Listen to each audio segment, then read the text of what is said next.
Let's make pesto, using fragrant wild garlic.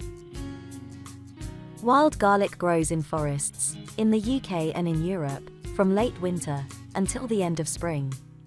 It can be also found in a few grocery stores, or can be ordered online. You will need wild garlic, Parmesan cheese, olive oil, cashew nuts, and salt. Pour half a cup of good quality extra virgin olive oil into a bowl. Wash the wild garlic leaves well. Cut the leaves into very small pieces. I am using a knife, but you could use a food processor. The leaves could be also crushed with the use of mortar and pestle.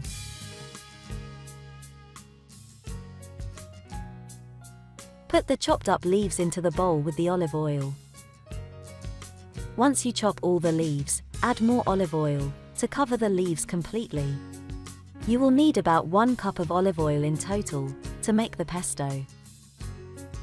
Add 50 grams of grated Parmesan cheese. Stir the pesto to combine all the ingredients. And finally, chop 75 grams of cashew nuts.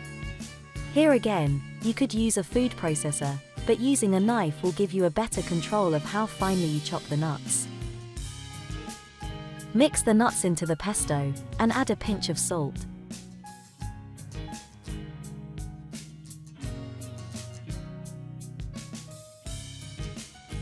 Transfer the pesto into a jar and add more olive oil on top, if needed. Press all the air out. Store the pesto in the fridge. It tastes delicious together with pasta, bread, or any dishes where you could use classic basil pesto, such as pesto chicken.